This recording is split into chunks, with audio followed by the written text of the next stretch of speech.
प्यारे विद्यार्थियों, आप सभी को मेरा नमस्कार। मैं डॉक्टर नेमीचंद कुमावत, सहायक आचार्य हिंदी विषय, राजकीय महाविद्यालय की आपकी इस बीए पार्ट फर्स्ट विषय हिंदी साहित्य के द्वितीय प्रश्न पत्र की आज की इस ऑनलाइन कक्षा में मैं आप सभी का हार्दिक अभिनंदन और स्वागत करता हूं। प्यारे विद्यार्थियों, आपका जो ये द्वितीय प्रश्न पत्र है हिंदी साहित्य का द्वितीय प्रश्न पत्र, इसका जो पाठ्यक्रम और जो अंक की योजना है जिस पे मैंने पिछली ऑनलाइन कक्षाओं में भी चर्चा की थी, एक बार मैं पुनः बता देता हूँ। इस प्रश्न पत्र में लघुत्रात्मक, अति लघुत्रात्मक और बहुविकल्पीय प्रश्नों का कोई प्रावधान नहीं है। ये प्रश्न पत्र 100 अंकों का होगा और जिसमें 2 भागों में ये विभाजित है। हिंदी भाषा का उद्भव और विकास, अवधि, ब्रज और राजस्थानी भाषा का भाषा वैज्ञानिक परिचय, ये है भाषा विज्ञान और ये 40 अंकों का पाठ्यक्रम है। तो जो पिछली जो ऑनलाइन कक्षा हुई थी उसमें ये 40 अंकों का जो पाठ्यक्रम है लगभग ये पूर्ण हो चुका है। केवल एक विषय वस्तु बाकी है हमारी, और वह है राजस्थानी भाषा का उद्भव और विकास, राजस्थानी भाषा की बोलियां और भाषा वैज्ञानिक विशेषताएं। अभी पिछले हाल ही की जो 3-4 ऑनलाइन कक्षाएं हुई थी जिसमें मैंने ब्रज भाषा का उद्भव और विकास आपको पढ़ाया और अवधी भाषा का उद्भव और विकास पर विस्तार से चर्चा की। और जो पिछली 8 ऑनलाइन कक्षाएं थी जिसमें हिंदी भाषा के उद्भव और विकास पर मैंने विस्तार से प्रकाश डाला था। प्राचीन आर्य भाषाएँ, मध्यकालीन आर्य भाषाएँ, आधुनिक आर्य भाषाएँ और हिंदी की जो 18 उपबोलियाँ हैं, हिंदी भाषा का जो परिवार है, इसका उद्भव और विकास, पश्चिमी हिंदी, पूर्वी हिंदी और इनमें अंतर, और आधुनिक आर्य भाषाओं का वर्गीकरण, हिंदी शब्द का अर्थ, हिंदी शब्द की उत्पत्ति और हिंदी के विविध अर्थ और हिंदी का विकास क्रम, आदिकाल, भक्तिकाल, रीतिकाल, आधुनिक काल तक इसके विकास क्रम को मैंने विस्तार से आपको समझाया। तो मेरा कहने का तात्पर्य ये है कि जो शुरू के जो 1 नंबर से लेकर 8 नंबर तक के जो वीडियोज हैं और पीडीएफ नोट्स आपको जो शेयर किए थे वो केवल आपके 20 अंकों का एक प्रश्न तैयार करता है, अथवा में आता है और उनमें से एक आपको करना है।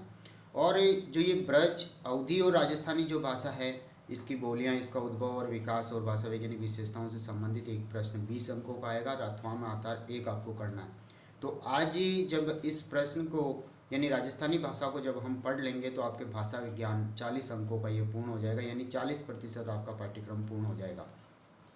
आपका जो सिलेबस है जुलाई माह के पाठ्यक्रम के अनुसार तो हिंदी भाषा का उद्भव और विकास जो हम पूर्व में पढ़ चुके हैं, और अगस्त माह का जो पाठ्यक्रम है ब्रज और अवधी भाषा वो भी मैंने पिछली ऑनलाइन कक्षा में आपको पढ़ा दिया है। और सितंबर माह का जो पाठ्यक्रम है जिसमें हिंदी भाषा और साहित्यिक इतिहास जो आपका प्रश्न पत्र हैं, इसमें राजस्थानी भाषा व उसकी उपभाषाओं का सामान्य परिचय से संबंधित है। तो इस प्रश्न को यदि हम पढ़ लें, इस विषय वस्तु को हम पढ़ लेंगे तो आपके सितंबर माह तक का पाठ्यक्रम पूर्ण हो जाएगा। यानी ये भाषा विज्ञान आपके इस प्रश्न के साथ ही 40 अंकों का ये पूर्ण हो जाएगा, 40% आपका पाठ्यक्रम हो जाएगा। तो आइए विद्यार्थियों, हम अब शुरू करने जा रहे हैं राजस्थानी भाषा, इसका सामान्य परिचय, इसकी प्रमुख बोलियां और इसकी विशेषताएं। तो आप ध्यान दें, राजस्थानी भाषा पर जैसे टिप्पणी लिखी, ऐसा प्रश्न आ सकता है। राजस्थानी भाषा का उद्भव और विकास क्रम को समझाइए, इस तरह का प्रश्न आ सकता है। राजस्थानी भाषा की भाषा वैज्ञानिक विशेषताएं बताइए, इस तरह का प्रश्न आ सकता है। लेकिन प्रश्न घुमा फिरा करके जैसे भी आता हो तो आपको राजस्थानी भाषा पे ही विस्तार से आपको लिखना है। अब हम चर्चा कर रहे हैं, डॉक्टर गिरियर्सन ने राजस्थान प्रदेश की समग्र बोलियों को एक रूपता प्रदान करने हेतु राजस्थानी भाषा शब्द का प्रयोग किया था। डॉक्टर गिरियर्सन ने, ध्यान दें, राजस्थानी भाषा शब्द का प्रयोग डॉक्टर गिरियर्सन ने किया। वस्तुतः राजस्थानी शब्द एक विशेषण है जिसके आगे भाषा या लोग, जैसे राजस्थानी भाषा, राजस्थानी लोग, राजस्थानी सभ्यता, राजस्थानी संस्कृति, राजस्थानी कला और साहित्य आदि कोई भी विशेष्य इसके साथ जोड़ा जा सकता है। प्रस्तुत प्रसंग में राजस्थानी शब्द का अर्थ राजस्थानी भाषा से लिया गया है। स्वतंत्रता प्राप्ति के पूर्व राजपूताना में अनेक रियासतें थी, जैसे जांगल प्रदेश, मरु प्रदेश, बांगड़ प्रदेश, ढूंढाड़ प्रदेश आदि। स्वतंत्रता के बाद इनका विलीनीकरण राजस्थान प्रदेश के नाम से कर दिया गया। सर्वप्रथम कर्नल टोड ने राजपूताना को राजस्थान नाम दिया है। आप प्यारे विद्यार्थियों ध्यान दें, ऑब्जेक्टिव प्रश्न जो आगे चल के आप कॉम्पिटिटिव एग्जाम्स देंगे, प्रतियोगिता परीक्षाएं देंगे, उनमें इस तरह के प्रश्न आता है कि राजस्थानी भाषा शब्द का प्रयोग सर्वप्रथम किसने किया, तो डॉक्टर जॉर्ज ग्रियर्सन ने। और राजस्थान नाम किसने दिया राजपूताना के स्थान पर, तो ये कर्नल टोड ने दिया। हम आगे बढ़ते हैं। भाषा शास्त्रियों ने राजस्थानी को हिंदी की 5 उपभाषाओं, राजस्थानी को हिंदी की जो 5 उपभाषाएं हैं, 5 उपभाषाओं से 18 उपबोलियां हिंदी की होती है। 18 उपबोलियों का परिवार जो है वो हिंदी भाषा के नाम से जाना जाता है। तो जो ये 5 उपभाषाएं हैं, पश्चिमी हिंदी जिसमें ब्रज, बांगरू, बुंदेली आदि 5, पूर्वी हिंदी जैसे मगही, मैथिली, भोजपुरी, पूर्वी हिंदी जैसे अवधी, बघेली, छत्तीसगढ़ी, बिहारी में जैसे मगही, मैथिली, भोजपुरी, पहाड़ी भाषा पूर्वी पहाड़ी, मध्य पहाड़ी, राजस्थानी भाषाएं जैसे मेवाड़ी, मारवाड़ी, ढूंढाड़ी, हाड़ौती, शेखावाटी। इस तरह से ये जो 5 उपभाषाएं हिंदी की, उनमें से राजस्थानी एक उपभाषा है। और इन 5 उपभाषाओं से 18 उपबोलियां निकली है, जिसको मैंने पिछली ऑनलाइन कक्षाओं में पूर्वी हिंदी और पश्चिमी हिंदी और या राजस्थानी की 5 उपभाषाओं का परिचय और इनकी बोलियों के परिचय से संबंधित मैंने आपको एक प्रश्न पढ़ाया था विस्तार से। तो राजस्थानी इन 5 उपभाषाओं में से एक मानी हुई है। डॉक्टर ग्रियर्सन ने राजस्थान की बोलियों के एक सामूहिक नाम के लिए राजस्थानी शब्द का प्रयोग किया। अब राजस्थान प्रदेश में बोली जाने वाली बोलियों के लिए यह शब्द प्रयुक्त किया जाता है। राजस्थानी बोलने वाले लोगों की संख्या की बात है तो 5 करोड़ लोग इस राजस्थानी भाषा का प्रयोग करते हैं। भारतीय बोलियों में राजस्थानी का 7वां स्थान है, बोलने वालों की संख्या की दृष्टि से 7वां स्थान है। साहित्य की दृष्टि से राजस्थानी भाषा अत्यंत समृद्ध रही है। मारवाड़ और मेवाड़ में बहुत अधिक, ढूंढाड़ प्रदेश में बहुत अधिक साहित्य इसमें रचा गया है।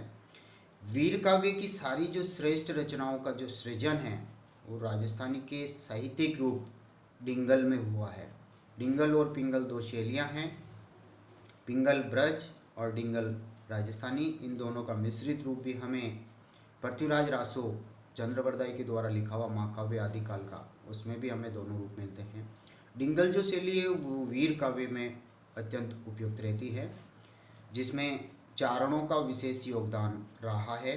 डिंगल का आधार मारवाड़ी है, किंतु इसे पूरे राजस्थान में अपनाया गया है।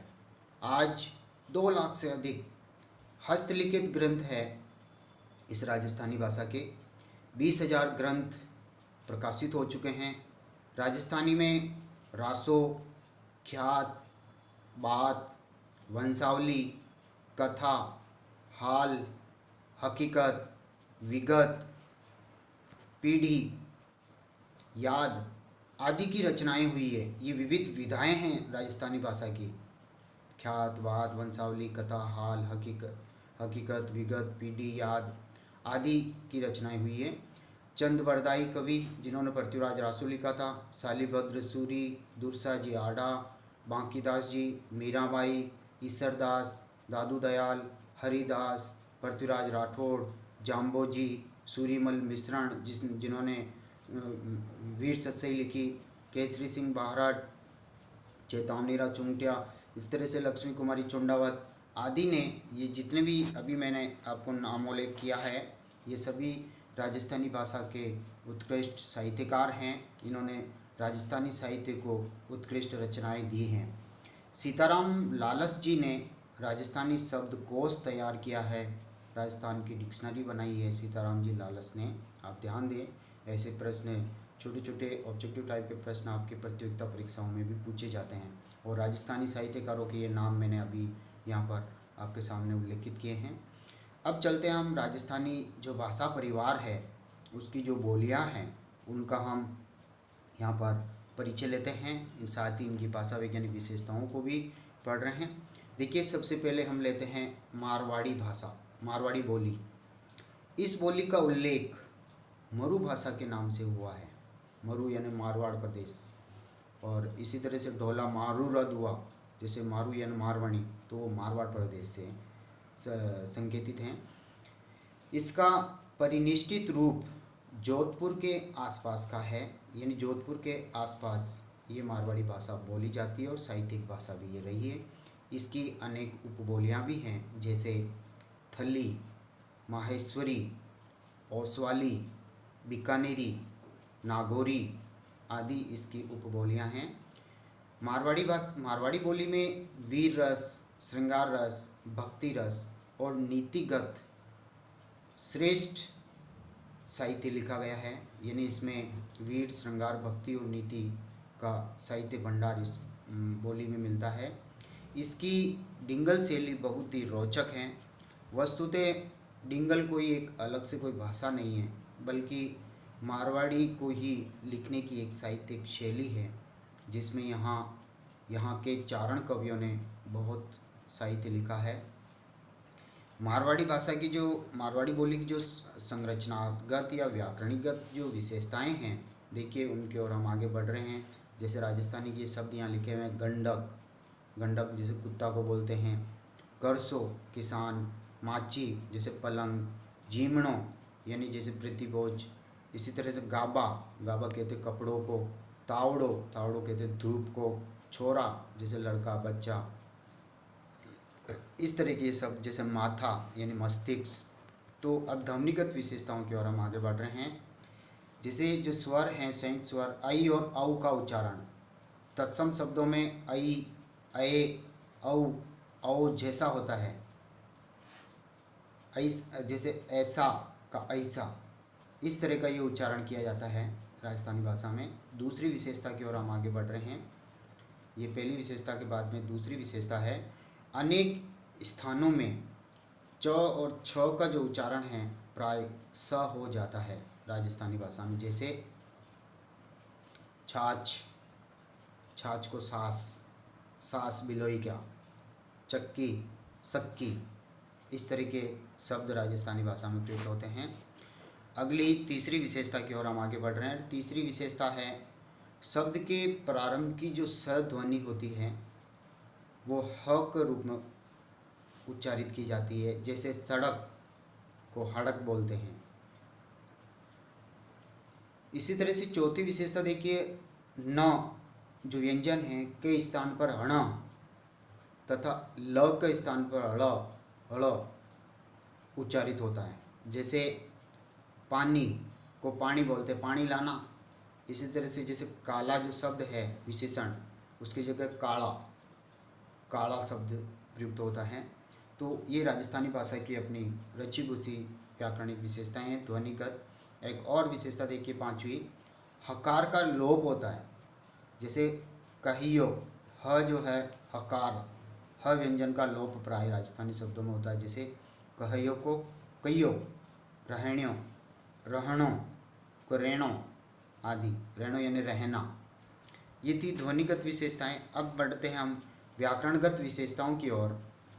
व्याकरणगत विशेषताओं में पहली विशेषता आपके सामने है, और वो पहली विशेषता है उपसर्गों में परसर्ग यानी कारक चिन्हों में जो बाद में प्रयुक्त होते हैं शब्द के साथ, संज्ञा या सर्वनाम के साथ में प्रयुक्त होने वाले परसर्ग कारक चिन्ह, जिन्हें विभक्ति चिन्ह भी कहते हैं। परसर्गों में कर्म संप्रदाय के स्थान पर नई, ने, कने, रई तथा करण अपादान में सु, और संबंध रो, रा, री, नो, को, और अधिकरण में जैसे मैं, माँ, माई, माही का प्रचलन है। जैसे कठेसु आए, सु, इस तरह से ये करण कारक। और आगे की जो दूसरी विशेषता हमारे सामने है वो है ही के स्थान पर हीज, ईज प्रत्यय लगता है। तीसरी विशेषता है शब्द के बीच में ईज प्रत्यय लगाकर कर्मणि वाच्य बनाया जाता है। कर्तरी वाच्य, कर्म वाच्य, भाववाच्य, ये 3 प्रकार के वाच्य होते हैं। जैसे मरीजणों यानी मारा जाना, ईज प्रत्यय इसमें लग चुका है। अगली विशेषता की ओर हम आगे बढ़ रहे हैं। ध्वनिगत विशेषताएं हो गई आपके सामने और ये व्याकरणगत विशेषताएं हो गई है। अब हम शब्द भंडार की ओर आगे बढ़ रहे हैं। मारवाड़ी में तद्भव एवं देशज शब्दों का भंडार है। जैसे गंडक कुत्ता, करसो किसान, माची खाट, जीमणो भोजन, दायां और एक तरह से ये है जीमणो दाहिना हाथ को भी कहते हैं जीमणो हाथ। इसी तरह से गाबा वस्त्र, तावड़ो धूप, छोरा लड़का, माथो सिर, ये तद्भव और देशज शब्द जो है जिससे राजस्थानी का शब्द भंडार अत्यंत समृद्ध हैं। शब्द भंडार में दूसरी विशेषता हमारे सामने है, मारवाड़ी की लिपि महाजनी रही है, किंतु अब ये देवनागरी लिपि में ही लिखी जा रही है। प्यारे विद्यार्थियों, राजस्थानी की जो दूसरी भाषा है अत्यंत समृद्ध, वह है मेवाड़ी, उदयपुर अंचल के आसपास की। मेवाड़ मेदपाट क्षेत्र की यह भाषा है। तो मेवाड़ क्षेत्र की बोली को मेवाड़ी कहते हैं। Doctor Grierson, doctor Chatterjee, Motilal ji Menaria आदि ने मेवाड़ी को मारवाड़ी की ही एक उपबोली के रूप में स्वीकार किया है, किंतु उदयपुर, भीलवाड़ा, बांसवाड़ा, डूंगरपुर और चित्तौड़गढ़ जिलों में बोली जाने वाली बोली में मारवाड़ी से इतनी भिन्नता है कि उसे एक अलग से उपबोली के रूप में स्वीकारा गया है। इसलिए मेवाड़ी का अपना अलग अस्तित्व भी है। और अब मेवाड़ी की बोली की जो संरचनात्मक जो विशेषताएं हैं उसकी ओर हम आगे बढ़ रहे हैं।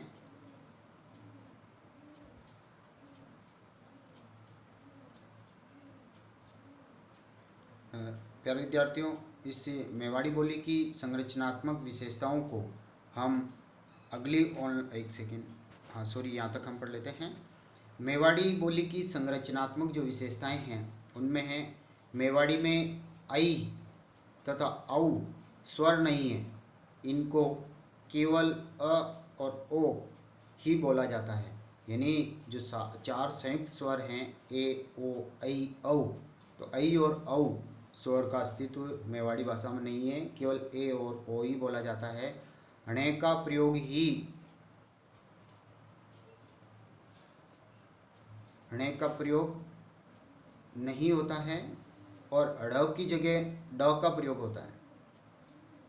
और जिसे वणी सर्वनाम का प्रयोग, इसकी अपनी विशेषता वणी, मारवाड़ी में इसके स्थान पर उणने प्रचलित हैं। और तीसरी विशेषता की ओर हम आगे बढ़ रहे हैं। ई स्वर का आगमन बहुत होता है राजस्थानी भाषा के शब्दों में। जैसे गियो, गया का गियो, ईयो, ई स्वर। इसी तरह से मिलियो, मिलना, पढ़ियो, पढ़ना, किवे कहते हैं आदि। तो प्यारे विद्यार्थियों, राजस्थानी भाषा की जो बोलियां हैं जिनका हम संक्षिप्त परिचय और राजस्थानी भाषा की इन बोलियों की भाषा वैज्ञानिक विशेषताएं और इनके क्षेत्र विशेष की खूबियों को हम अभी पढ़ रहे थे, और जिसमें हमने मारवाड़ी भाषा और मेवाड़ी भाषा का विस्तार से अभी अध्ययन हमने किया है। इन दोनों बिंदुओं पर विस्तार से अभी चर्चा की है। और अगली जो ऑनलाइन कक्षा होगी आपकी, वो ढूंढाड़ी बोली से हम इसको आरंभ करके, और ये जो 4.5-5 पृष्ठों में जो ये मॉडल आंसर आपके सामने हैं, ये अगली ऑनलाइन कक्षा तक आपके पूर्ण हो जाएगा। तब तक के लिए जय हिंद, जय भारत, थैंक यू।